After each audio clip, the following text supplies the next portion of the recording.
and I'm a professor of practice at Purdue University and a game designer. Just a little bit about myself.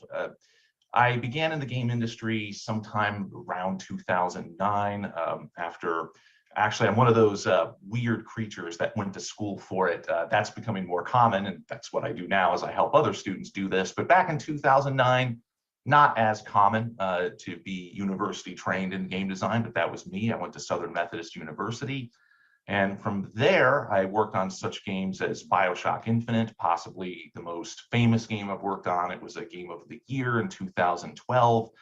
But I also worked on Batman Arkham Origins. But my favorite game is gotta be, and this is a really long title and a very video game sounding thing for sure, Earth Defense Force Insect Armageddon. I highly recommend you check that out. It's very cheap. So that was sort of my video game career in a nutshell. And then I decided to, kind of pay it forward, go back and teach, which I do now very happily at Purdue University full time. And so what I want to talk to you about today is something that I talk about with my students, which is the history of gaming. Now, I'm of course biased. I'm a partisan of video games, but when we talk about the history of video games, we really have to talk about the history of gaming in general. And so this history can really go all the way back. We can go all the way back to the first humans if we want, but I actually like to start here in the 19th century. And the reason why I like to start here as opposed to the 1500s or whatever is we really have some factors, some ingredients that all come together right here during this time period. And by the way, what you're looking at here, that's Abraham Lincoln playing Bagatelle, which we'll talk about a little bit later. We don't actually know if he played Bagatelle for real, but there was this political cartoon at the time that shows him playing it. Bagatelle is a precursor to pinball, a really important part of our presentation today. So yes, games existed before the 19th century, but one of the factors that led to games being a pastime, a hobby, something that you can do, what I always tell my students is you can call yourself a gamer, maybe beginning in the 19th century. It's free time. It's the 40-hour work week. It's the 8 hours work, 8 hours leisure, 8 hours sleep paradigm. Before that paradigm existed, and it was really an industrial revolution 19th century thing, you worked from sunup until sundown. You were probably farming, all of course good things, but it didn't leave you a lot of time to play games. And economically, you didn't really have a middle class that can purchase games. That was a thing that happened in the 19th century. Technological advances. Now, we're going to talk plenty about the personal computer and its impact on gaming, but there were advances even now, even in the 19th century, that are really important. Advances in the printing press, being able to print things inexpensively. So lots of cool stuff was happening in the 19th century. And so we're going to start in 1800. We're going to start right at the beginning of the 19th century with a board game called The Mansion of Happiness by George Fox, which was originally published in 1800 in the UK. This eventually made it to the United States in 1843. Now, what you're looking at here on this slide, this is called a teetotum. And it's kind of amusing to me because a game like this, and you'll see it very soon, it's your basic roll and move board game. You've probably played games like this where you have a board, you have to advance a game piece through the board while rolling a dice, right? But this is not a dice, this is a teetotum. Teetotum accomplishes the same thing. It's a top-like thing, as you can see, you roll it, you get a number. Why the teetotum? Well, it's in part due to, and we can look at the game board now, what the Mansion of Happiness was about. Okay, this game was about Christian virtue and morality. And we see this, there's really two things that I want you to get out of this presentation mainly. One of them is games teach things, right? Games teach us something. And it might be a small thing, it might be a big thing, but they usually are trying to teach something, even if it's inadvertent. The other aspect, and we'll see this very shortly, is iteration, hugely important. The idea that games were iterated upon, that games were usually not completely original, that they were sort of taking a previous game design and making it better. But here at the Mansion of Happiness, we have Christian virtue as the basis of the game. You advance in this kind of spiral pattern through the board, and the teetotum was used because dice were sort of forbidden in the culture at that time. And one of the reasons why is because the Romans, when they cast lots to get Jesus's stuff after he was crucified, they used dice. Okay, and so for that reason, you didn't want to use dice. It's kind of forbidden. So the teetotum was a replacement for the dice in this case. And so as you land on the squares, you either land on virtues or vices, and the virtues will advance you through the board. The vices will send you the other direction. And some of the virtues would be things like piety, honesty, gratitude, and so forth. Whereas vices would be audacity, cruelty, immodesty, ingratitude, and so on. Now, there's something in the original rule set that George Fox wrote that I just love this, okay? He actually says in the rules that if you land on one of the vice spots, you are not to even think about happiness. Don't even think about it. Don't even think about it, right? I think that's quite amusing.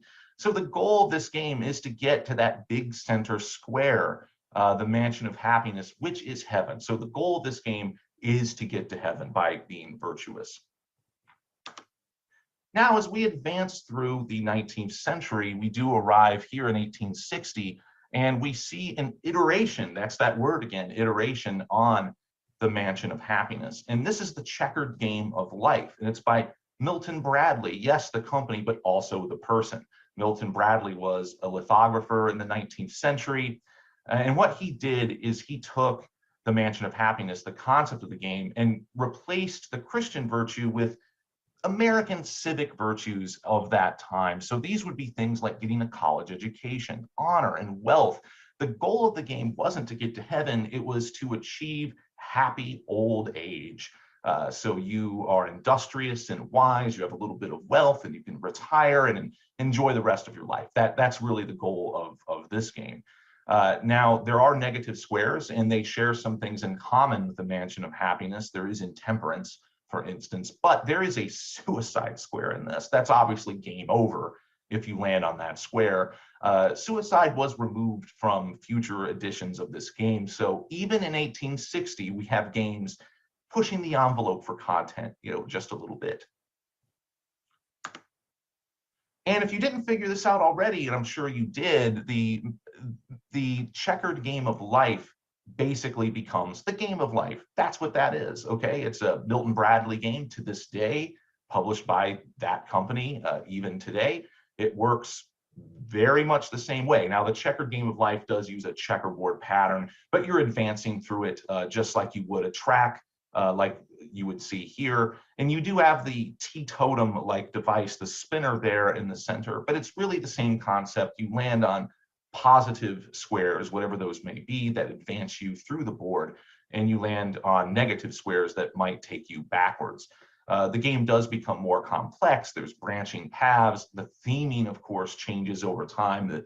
The sort of virtues and vices that get focused on do change over time, but the core rule set of the game of life is remarkably consistent. Now, another board game that came in 1904 is the Landlord's game that we see here, and it's invented by Elizabeth McGee. Now, I'm not an economist, so I'm going to just give this topic a very superficial treatment here. But this game was invented to teach something about Georgism, which was an economic idea of that time, and which really does focus on the idea of rent and the injustice of rent and how it may enrich property owners at the expense of tenants and so forth. And so the Landlord's game was meant to teach this in game form. And so that goes back to one of the big two things that I mentioned earlier, iteration and teaching you things, right? Games are kind of both trying to do both here. They're iterating and on some previous design, and they are trying to teach us a thing. So this is actually trying to teach us something about economics. So as you can see on the board, there's various squares that describe properties and what their rent values are. And this may remind you of something. And if it does, well, that's because the Landlord's game becomes Monopoly, a game we all know. So what happened with the Landlord's game is it didn't become commercially published. It wasn't a commercial product. It's going to be very similar to Space War that we're going to talk about later, one of the first video games, in that it was not a commercial product, but it was very influential. Now, what ended up happening was a game designer named Charles Darrow discovered this game, and he approached Parker Brothers with it really as if it was his own invention. He wasn't completely forthright about it being something that was an iteration of a previous design. So when Parker Brothers released Monopoly, they heavily promoted it as Charles Darrow's invention. He did have a patent on it and so forth. Now, it was discovered later that, hey, there really were some previous games that this borrows heavily from. It didn't really stop Parker Brothers from having a tremendous success with Monopoly, however. It was massively successful for them. Also in the 19th century, you see the development of war games. So war games, when we think about gaming, and we think about games like chess and checkers, so those games have a martial component to them. They really do. You can evoke warfare with them, but what they're not doing, especially, is trying to actually teach battlefield tactics. There's really nothing about the real art of war that you're going to learn when a knight captures rook, for instance. Kriegspiel was developed to actually do this, to actually teach battlefield tactics. And it was developed for the Prussian army to teach Prussian army officers. And it was developed by George Leopold von Rieswitz and his son. And so there's a lot of really fascinating game design iterations and innovations in Kriegspiel, but the one I like to focus on is this idea of hit points. And this is, again, my video game bias, because hit points are incredibly essential to video game design today. So what are hit points? So hit points are basically this notion that a unit on the field can't be and shouldn't be just instantly removed. In chess, when you have a character removed from the board, it's instant. Knight takes rook, the rook is instantly removed from the field. When you have a regiment or a unit of soldiers, and that's what these narrow rectangles represent. They don't represent a single soldier, of course, they represent a group of them. If a cannonball happens to strike the unit and some casualties are taken, you don't instantly remove the entire regiment from the field, because that's not what would happen in real warfare, of course.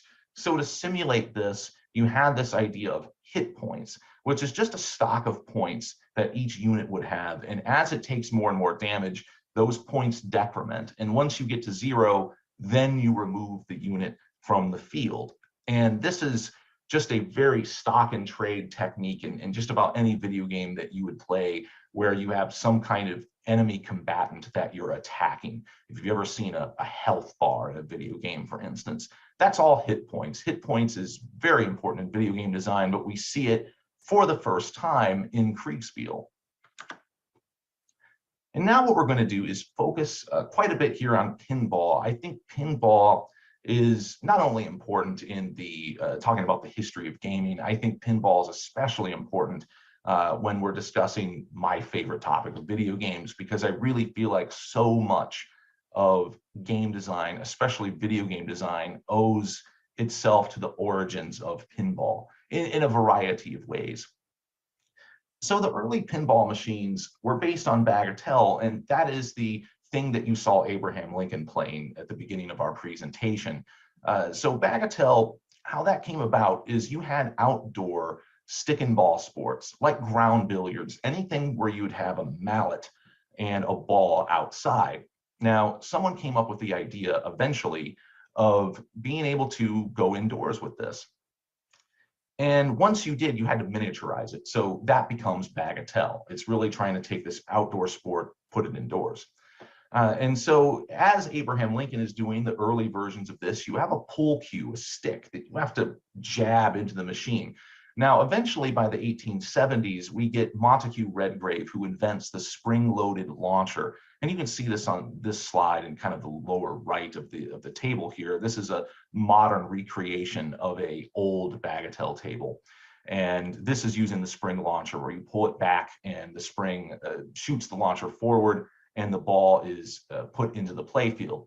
Now, the term pinball, of course, comes from the little pins that comprise the scoring pockets. And so that's where we get the name. Now, all the early pinball machines were much like this small bagatelle table that I showed you before. They would become more advanced even though they did not have electricity, but they weren't particularly large. They were usually designed to sit on a countertop of a drugstore, some location like this. But as we progress through the 20th century, electricity does enter our story. And electricity is very important. It's a very critical technological advance, mainly, at least in my view, because it allows for more game design iteration. Now we can iterate even more. There's that word again. So without electricity, it's difficult to have more complex game rules than what you see in that older bagatelle table. The ball is launched, it lands in a scoring pocket, you manually keep score. And so when we're looking at this table, this is Central Park by Gottlieb, and it represents a very typical electromechanical pinball game design. And that's what we refer to these as. They do not have any computer parts. They don't have central processing units. It is purely electromechanical, but it does allow for some more advanced gameplay. And so some of that advanced gameplay would be all these lit targets. You see all these lights and you see the numbers 1 through 10. They're scattered throughout the play field. What's going to happen in this game is as your ball strikes those targets, you're going to begin to advance the special counters in the middle. This is just bread and butter pinball design. You're either advancing some kind of counter that gets you an extra ball, or you're iterating on a bonus multiplier. In Central Park, it is a special, and you can see these two columns in the center of the table. What happens is if you hit 1 through 5, it will advance the yellow target up 1, so it'll go from 10 to 20. And if you hit more targets, it will go to 30 and 40 and 50. And when the special light is hit and you hit the target that the arrow is pointing to, you get an extra ball. And that's what you're trying to do in Central Park. You're trying to advance to the special, get the extra ball so you can keep playing for free and drive up your score ever higher. Now, some of the advances that we get are because of the solenoid, and the solenoid is just something that converts electrical energy to mechanical energy, and it allows us to push the ball in interesting places. And now we have the ability to push the ball around without a pull cue or even the spring launcher, although we're still using the spring launcher for the initial gameplay. The solenoid also allows for flippers, and you see the flippers on the bottom of the table. Now, you may notice a few things that are a little different about these flippers. They're a little smaller than you might be used to seeing, and they're also spread out more on the table. This is another great example of this iteration word as a game designer I love. When flippers were new, and they were still relatively new around the time Central Park came out, they hadn't really mastered the best placement for them. In fact, Humpty Dumpty, which is the first game with flippers, they had them facing the opposite direction. Okay, they had them like not even facing the direction they're facing. They're on the sides of the table. So it was a cool advancement, but they had no idea what to do with them. By Central Park, they had a better idea. And when we look at this table, we're now at the standardized placement. Pinball tables now usually have flippers of the same size. They're placed in the bottom with that spacing. And one more note, of course, about the flippers that I think is important to understand. Pinball was a pseudo gambling device at the time. So really you had a situation where the flippers helped legitimize pinball, which was really important because you had the mayor of New York City, for instance, that would ban pinball for a long time. And when it was proven that pinball was skill-based and no longer just random chance, it became unbanned. So the addition of the flipper is quite important. So what we're looking at here is Bally's 8-ball. I'm partial to this table. I actually own this table. It's in my garage. It's a great table. And the thing with Bally's 8-ball is it's a solid state pinball machine. And what is solid state? Well, these are the pinball tables that used computer parts, CPUs, RAM, and memory. I think the memory is really important. And so we started seeing solid state pinball in the mid-1970s. Now, with solid state pinball, the memory allows, again, for that I word, iteration, to once again occur, right? We have the purely mechanical machines, the early bagatelle tables, and what they were capable of. And some of them, especially the more advanced ones, do get quite clever in how they're able to iterate on their game designs about electricity, but you're still limited. Then you get the electromechanical machines, which really allow us to have these bonus multipliers and various things like this. Now with the solid state machines, we can really get memory. What does memory enable in pinball? Well, it allows the pinball machine to remember the state of the game, which is really important, especially for multiplayer. So I'm just going to take a moment to describe how Bally 8-ball works. So you have the balls here, the solid balls and the striped balls, the 1 through 9 there for the solids, and you have 10 through 15 for the stripe. Now, if you play billiards, you know that one player shoots at the solids and another player shoots at the stripes. And 8-ball works exactly the same way. Player 1 is going to shoot at the targets that are for the solid balls. And you can see that the targets actually accommodate a solid and a stripe. So if you hit the target on the upper left there next to the spinner, it won't light up 13, it will light up 5 if you're player 1, and so forth. So let's say you're player 1 and you hit the 1, the 3, and the 5 target. Those are going to light up there in the middle of the play field. Okay, and that's also your bonus multiplier as well. Now, let's say your ball goes into the out hole in the middle. It's no longer your turn, and it goes to player 2. All right, so what's going to happen is the 1, 3, and 5 lights are going to turn off because it's player 2's turn. Player 2 is going to play their round, and let's say they get the 10, 11, and 12 balls lit, and then they go into the out hole and lose their turn. Now it's player 1's turn again, and here's where the memory comes into play. 10, 11, 12 will turn off. 1, 3, and 5 turn back on. In other words, the machine remembers what the player 1's turn was. This is not possible in electromechanical machines, not at least without a lot more electromechanical stuff. That's the thing. To get this level of complexity in a electromechanical pinball, you have to have a lot more parts. And electromechanical pinball machines are difficult to maintain. They're unwieldy, whereas solid state machines have far less parts to them because the computer is driving much of the work. So if you're a pinball collector, solid state pinballs are actually a lot more expensive than electromechanical because the EM machines break down all the time. And now we're finally at the part of this presentation where we can start talking about computer technology. And we talk about computer technology in terms of gaming, we really want to talk about the 1960s and space war. Now, the caveat I always like to give with this is that, okay, there are some games that were played on a screen that were developed before space war, but I don't like to refer to those as the first computer game or first video game. And there's a couple of reasons for this. One, they had no influence. They were one-off experiments. Cool, but just one-off experiments. They didn't influence anybody else. And two, they weren't really using the computer as much as they were using just clever tricks with displays and so on. Yes, they were games, but I'm not sure they rise to the level of a video game just yet. Now, with Space War in 1962, I think we get those things. Now, Space War was developed at MIT by Steve Russell, among others. It was really a group endeavor, but we generally credit Steve Russell for this on the PDP-1 computer, which you see here. Now, I'm always amused to mention this next part to my students at Purdue. So I will say that the PDP-1 was really small and cheap for the time. Now, the PDP-1 is like the size of a very large refrigerator. In fact, I think it's a little bigger than that. And its price tag was something on the order of $120,000 to $150,000. But, you know, that was small and that was cheap in 1962. And so obviously, computers at this time were the domain of massive corporations, the government, and universities. And so that's why Steve Russell at MIT developed Space War there. Now, this was not a commercial product. There really wasn't any marketplace yet where you could sell something like this with so many computers being only in these few places, but it was massively influential.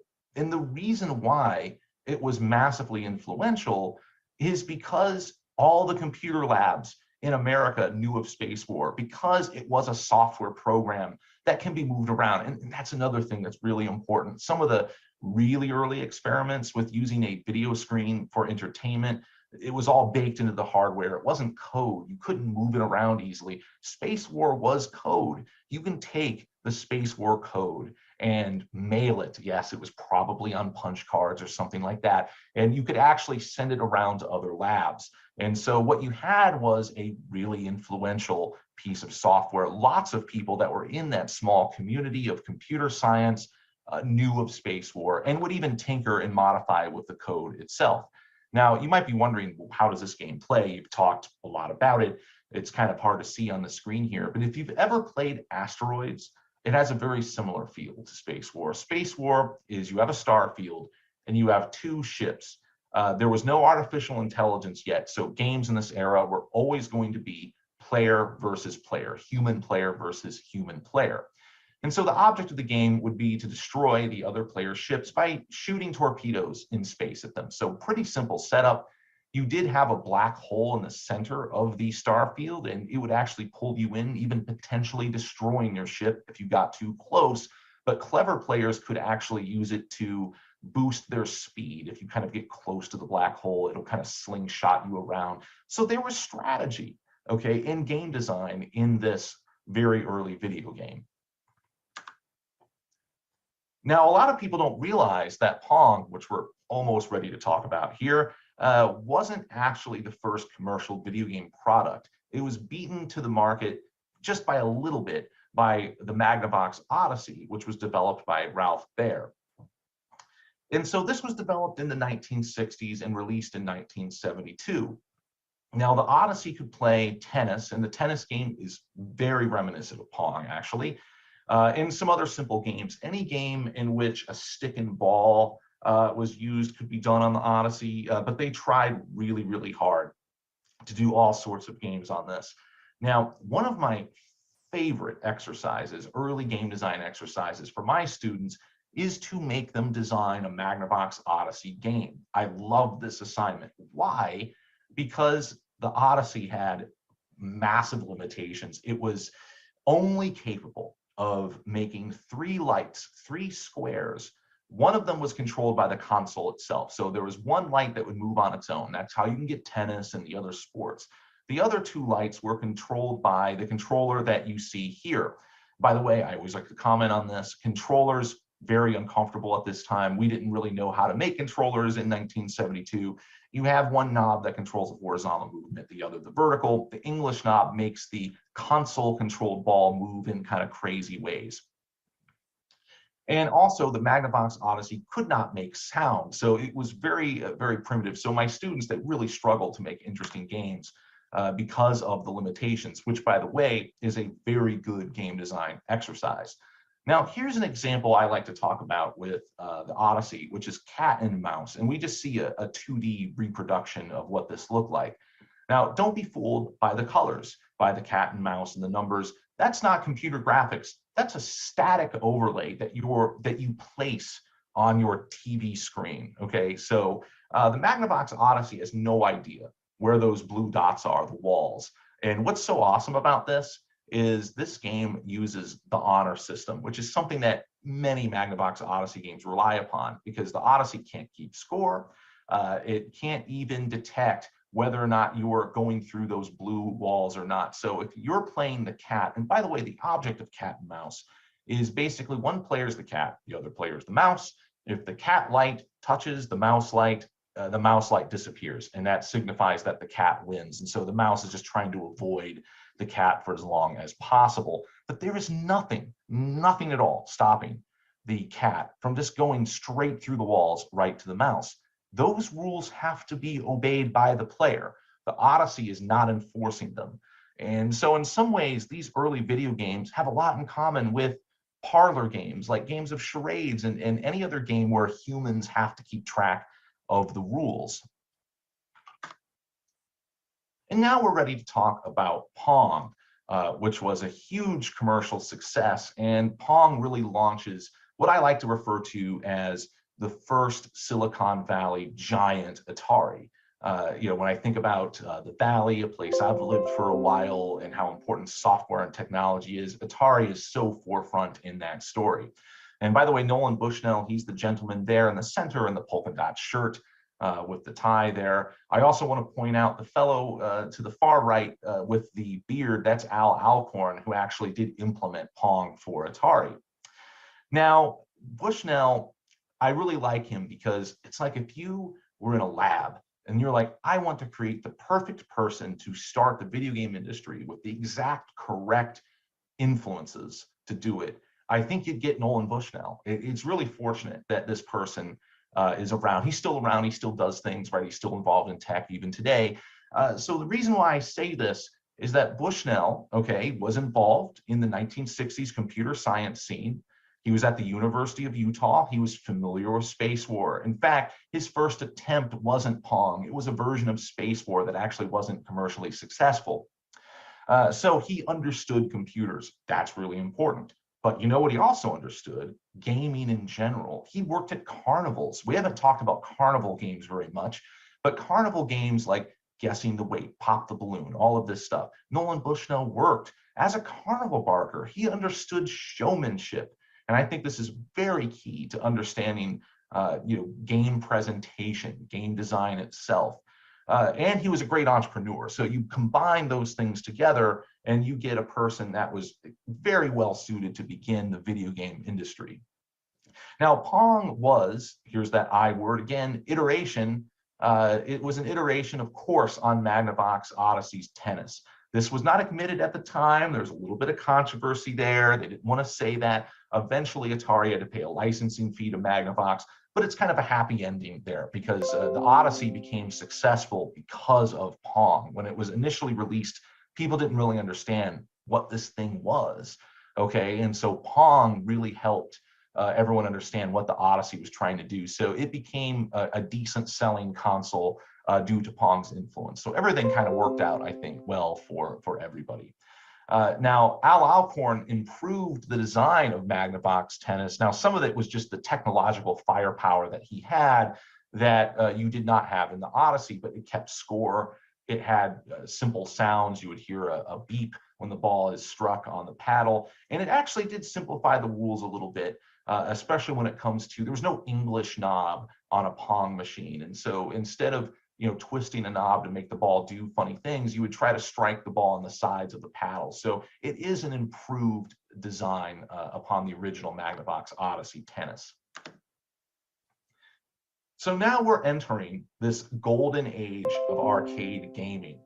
And so one thing I like to point out, there is like a lost era of the arcade, this era between 1972 and 1978 where arcades were popular, but they had Pong clones. Everything was based on Pong. They did some really clever iterations on it, but you can tell it's just Pong kind of mixed around in a different way. And this actually led to a mini crash. The industry did take a downturn in the late 1970s, and it really took Space Invaders, which is what we're looking at here, to reverse course. Now, Space Invaders was designed by Tomohiro Nishikado, a name that I think more people should know. Generally, my students, they're very familiar with Shigeru Miyamoto.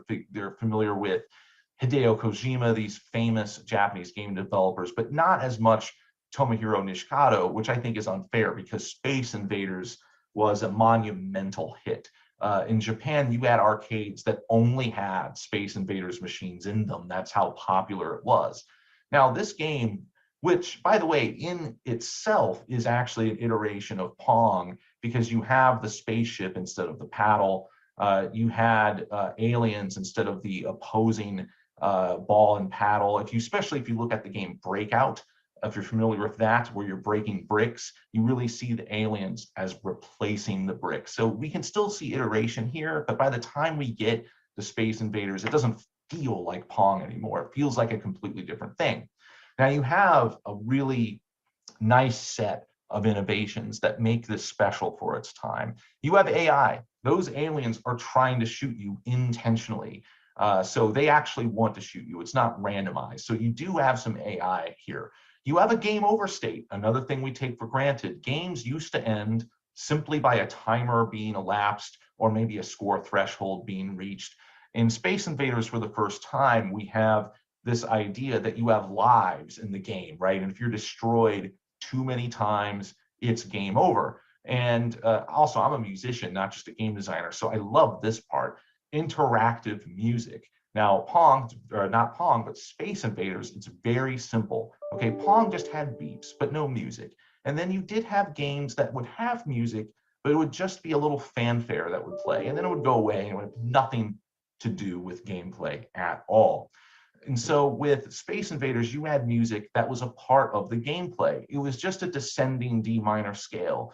Everyone knows this if you played the game, the bum, bum, bum, bum, bum, bum, bum, bum. Here's what's cool about it. It speeds up as the aliens speed up. So that music is communicating danger. So we have interactive music for perhaps the first time. And then, of course, when we're talking about the golden age of arcades, it's impossible to not talk about Pac-Man, designed by Toru Iwatani. Now, what's interesting about Pac-Man is it was an intentional attempt to appeal to women. Now, we don't really know why ghosts and the little yellow circle were thought to appeal to women. I don't think it was particularly scientific, but nonetheless, it was designed with that intention. And as it turned out, yes, it appealed to women and everyone else on the planet.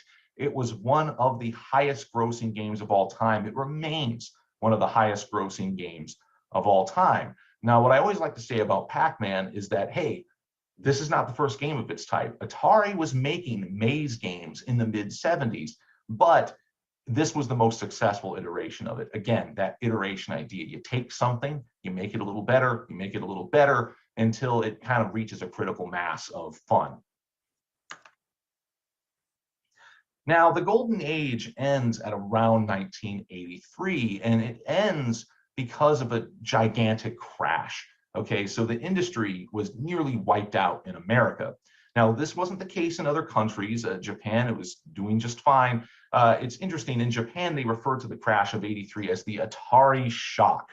And the reason they called it this is that you had the Atari home console that we haven't talked about much. We know this as the Atari 2600 today. It was very successful, but eventually the quality control of the games became an issue. Lots of poor quality games were coming out for it. There was a glut in the market and people just stopped buying it. And when they did, the industry collapsed for the home consoles, and this affected arcades in America too. So it kind of spiraled out of control. Home game consoles were considered a fad. Only personal computers were taken seriously. And so you would see companies like Atari and others go into personal computers instead. This opened the field for a Japanese company called Nintendo. They had a hit home video game console called the Family Computer, which you see here. I love that design, by the way. I really wish our version of the Nintendo looked like this with the iconic red and white. But alas, we got this instead. We got the Nintendo Entertainment System, which is the same technology as the Family Computer, just translated to what they thought would work well for the American audience.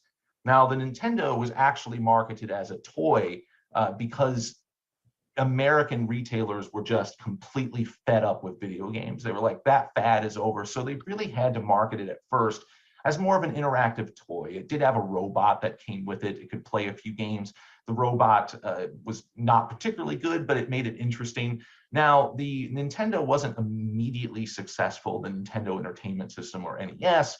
It was given a limited release in New York City, again, because no one was sure about video games. But when Super Mario Brothers came along, it launched it into a huge success. So this became a pack-in game. In other words, it would come with the console. You buy the console, you would get Super Mario Brothers. And this game was so popular, and Nintendo dominated the space so much that for a brief period of about 5 years, video games in America were Nintendo, right? You would almost refer to video games and Nintendo the way you would say you're making a Xerox when you're making a copy. And then, of course, other competitors came and that kind of stopped. You would get Sega and Sony, even Microsoft much later. So that's no longer as true, but it was true for a brief time.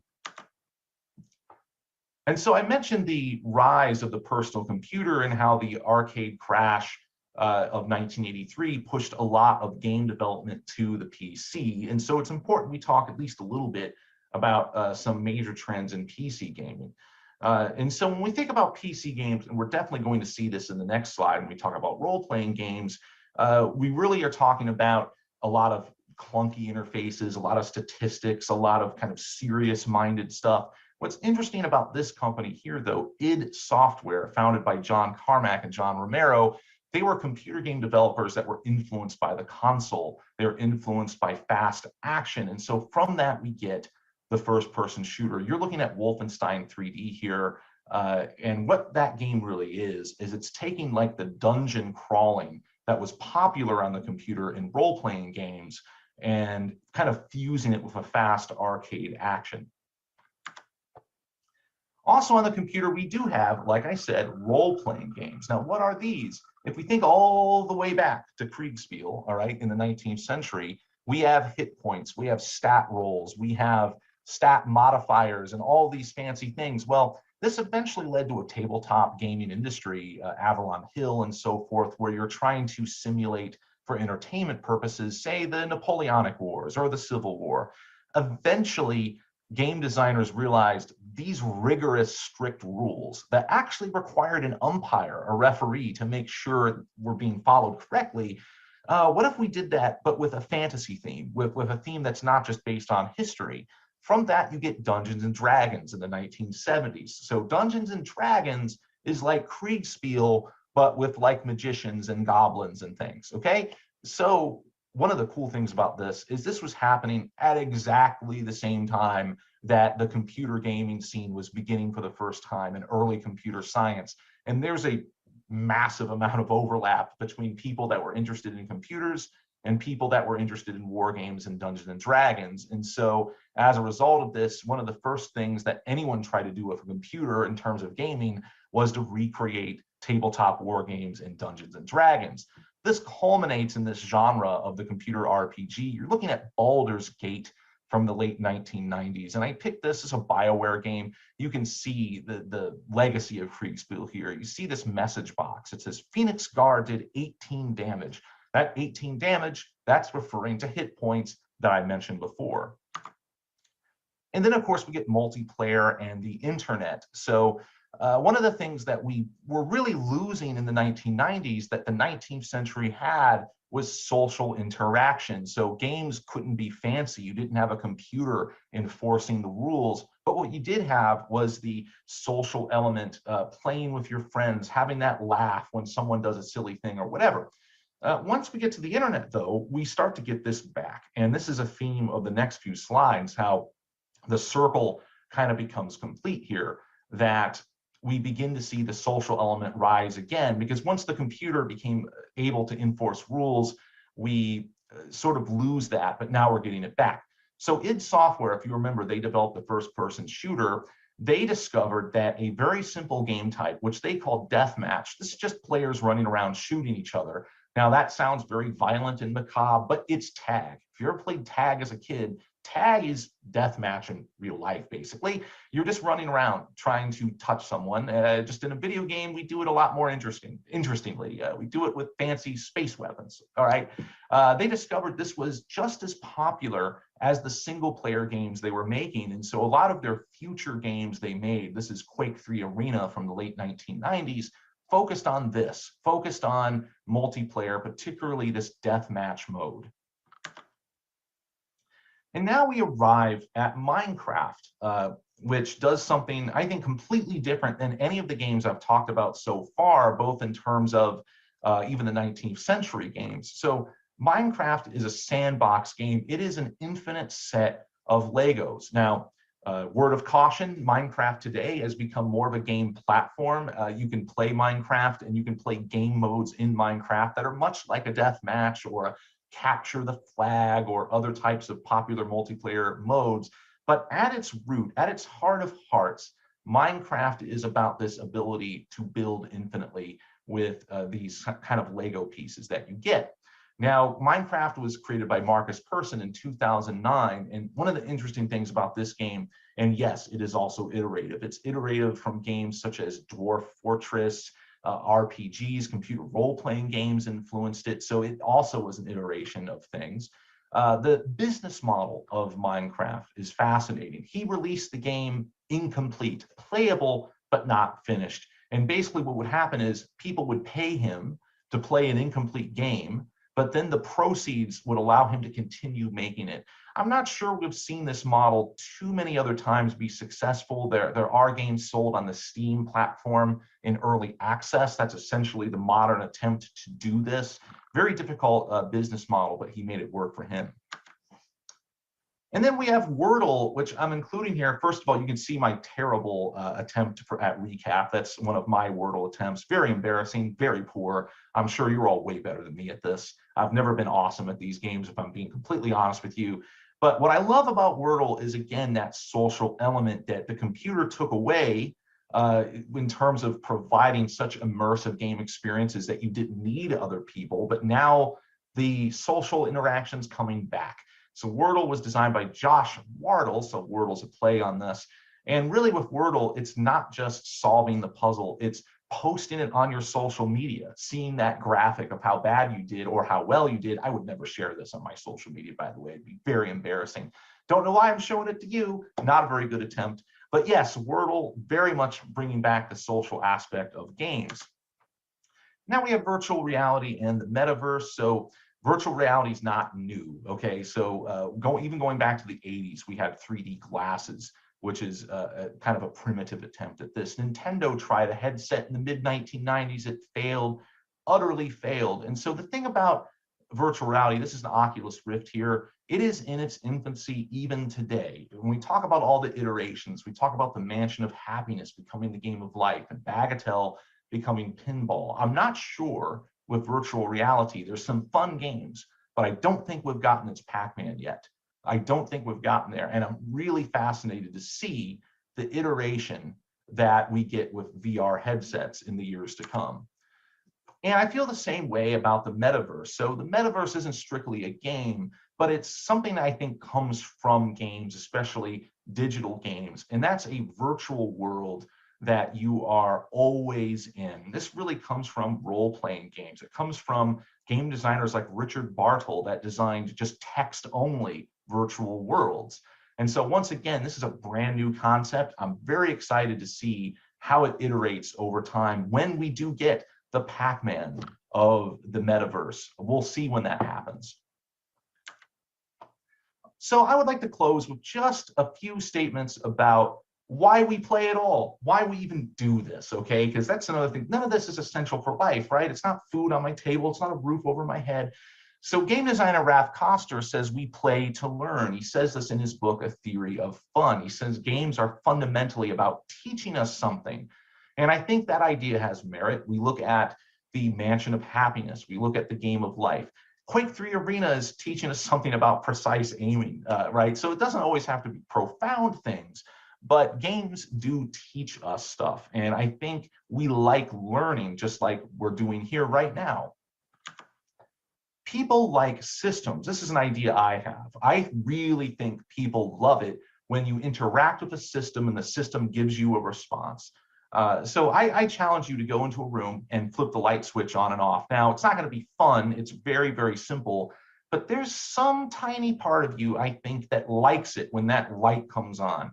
Especially, by the way, I have to imagine the people that flipped on a light switch for the first time were amazed by it, right? But we like systems.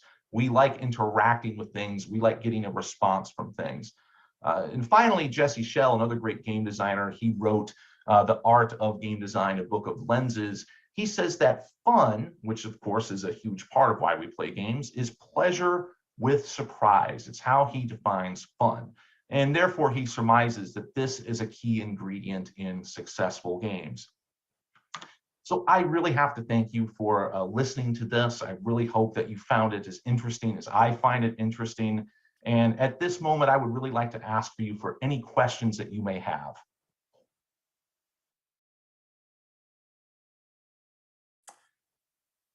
All right, hello, welcome to the QA session. Happy to answer your questions that you have here, and let's go ahead and get started with that. So I want to start right away with this question on chess and whether or not it's a game and a sport. I should say that I have a pretty broad definition of what a game is. I know that some ludologists, ludology, game studies, kind of the same academic discipline, they might say that, well, any game in which there's sort of a real world consequence, like you are playing it now for money, for your career, kind of exits the game space and now enters a different space entirely. I personally have a much broader sense of what games are than that, so I still totally consider it a game. But there is this thought that once you start earning a living from it, it stops being a game. It's just not really my personal thinking on that. And as far as the kind of very recent cheating accusations, I did see that come by this week in the news. And really the only comment I'll make about that, because of course cheating happens like, it's just a pervasive thing where you have humans, you'll have cheating, is, it's a good opportunity to talk a little bit about the magic circle, which is a game design concept, really comes from Johann Huizinga. Homo Ludens is the book, one of the first books to talk about play and games. Obviously, it's well before technology entered the picture. It was like early 20th century writing, but he kind of talks about this magic circle idea that part of what makes a game is that you follow the rules, right? That's really critical. And that's what the magic circle is. It's kind of this consecrated, set apart space.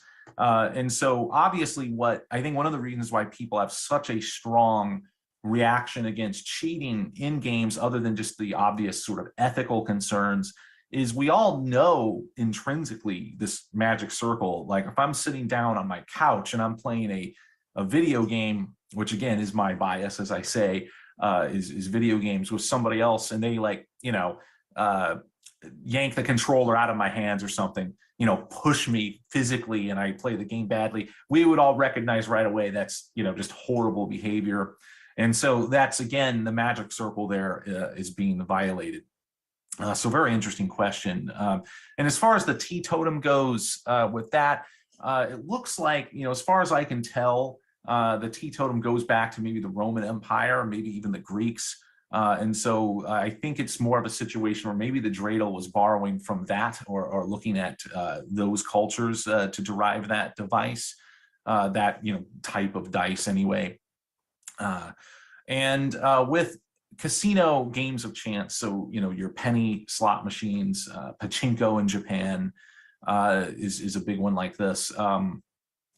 Yeah, I think that games of chance, which is definitely something that we identify, anything with a sense of randomness, that is a very common game design sort of technique, is to use randomness to drive gameplay.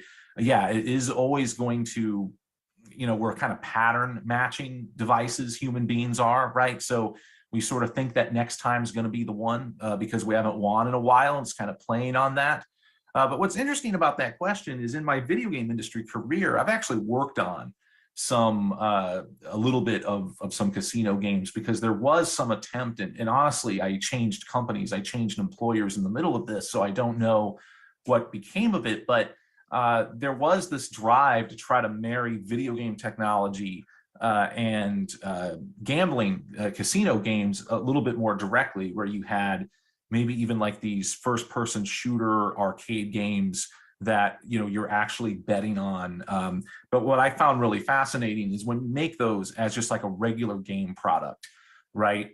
You're really designing for skill. You're really thinking carefully about the player getting better at the game in a tactile motor skill sense. But when you're making it as a game of chance, there's actually rules that like the state gaming commissions have that are really strict about the odds that things have to have. And so all of a sudden it becomes, this is very odd as a video game designer, it really bent my brain a little bit. Now you're no longer designing for player skill, but you're sort of almost designing to trick them into thinking they're skilled now, right? Because you have to follow these odds, by state gaming commissions. So as far as this is a common issue, this idea of, hey, I've been spending all my days, in front of a screen. I'm tired of screens. Why is it that, younger generations can totally do that? To be honest, I mean, I still feel that way myself, even though I still, play video games recreationally. I think everyone kind of has a little bit of sense of that. But, the only explanation I have for why we have less of that maybe than you have is just we grew up with this stuff even yet more, right? I think the baby boomers did have Atari kind of creeping in there and so on. But it really became prominent for Gen Xers. I'm either a very young Gen Xer or a very old millennial, depending on where you put the cutoff there. And we did sort of grow up with it, and it does kind of create a certain amount of tolerance. But I will say, even within my generation, you have a similar phenomenon that's a little difficult to explain, actually, where if you think about the old video game systems, the ones that were popular when I was a young kid, so we're talking about the Nintendo, the original Sega systems, these were like two-dimensional graphics, right? Pixelated, sprite-based graphics. And when the three-dimensional graphics started to come out later in the mid-1990s, there were certain people that were in my generation that were left behind, that were like, I don't like this. This makes me dizzy. It's some of the things you hear about VR now, which is me. I get dizzy with VR. You had people that were really getting dizzy and ill trying to play first-person shooters, games in three-dimensional environments. My wife is one of those people.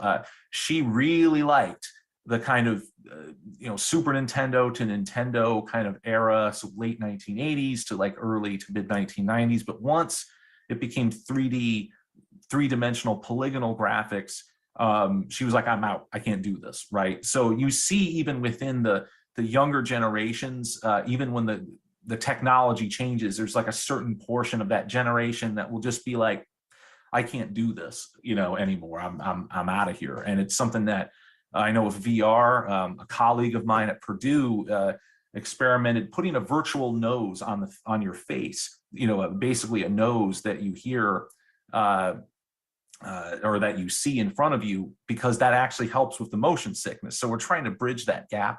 But yeah, I think every generation will have certain aspects of technology where they're just like, I'm kind of done with this, So as far as asteroids go, one of the things that's really difficult about doing a presentation like this, a really interesting challenge, is it's hard to nail, when you're covering such a broad span, every kind of landmark. Asteroids was definitely very influential, but it was influential, I think, for a couple reasons. Like, first, it's on that continuum. I do talk about Space War, and Asteroids is definitely a game influenced by Space War, right? And there's lots of games, some of them not very successful, that in fact were influenced by that. So kind of seeing that, as I say, a lot in an iteration of that design. And also with Asteroids, it was maybe one of the most successful vector graphics games. So at that time you had what would be called rasterized graphics. That's most everything. The monitor you're looking at now is like a rasterized monitor. It's just when the computer draws the screen, from left to right, that's rasterizing. When you're looking at your monitor, the image you see is being redrawn like many, many times. That's your refresh rate when you buy a television. So those would be raster graphics. It's just being drawn constantly over and over again. Vector graphics aren't like that. They're really sharp lines and shapes. They scale well, they animate beautifully. And so Asteroids was a vector display, a vector graphics game. And even today, I would say that if you play Asteroids on a raster monitor, like I own one of the arcade one-ups, the 3/4 size arcade machines. I have one of those in my house. That's a raster display. You're losing something with Asteroids. Asteroids has to be played on a raster monitor in order to really appreciate it. And so as far as the effects of games on kids, and this is a really tricky one, because first of all, the data when you try to look at the data objectively, it's a little bit all over the place, and so it's kind of easy to throw one's hands up in the air and say, well, it has no effect at all because, the data, it's hard to find conclusive trends in it. But then we all kind of have our own personal experiences and those matter. And I have children and I'm very sensitive to that. And so I think in some ways, video games can definitely make kids smarter. Even in my own life, my oldest child learned to read, not exclusively, but her reading made a big jump when she played a role-playing game called Earthbound on this. It was originally on the Super Nintendo, so obviously it wasn't contemporary to her. It was re-released, and we played it together, kind of as a father-daughter thing. And her reading really just got way better just from being able to read all that dialogue. Role-playing games have heavy dialogue in them, so it can be really useful in that way. I think, at least in my personal experience, where they can be harmful is where they're kind of pulling kids away from other activities. And that's, as a parent, what I've had to do is, try to make sure that balance is there, that they're in my case, piano lessons, band, other things, because I have definitely witnessed that, my kids will be on a screen all day. I think gaming is a lot more addictive than even when I was a kid.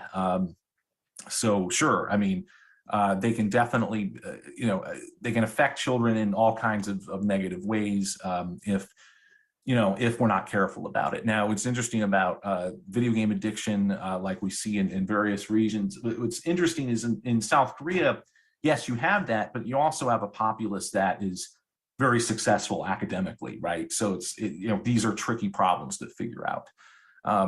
Absolutely, you should keep your old stuff. I'm a huge believer in that.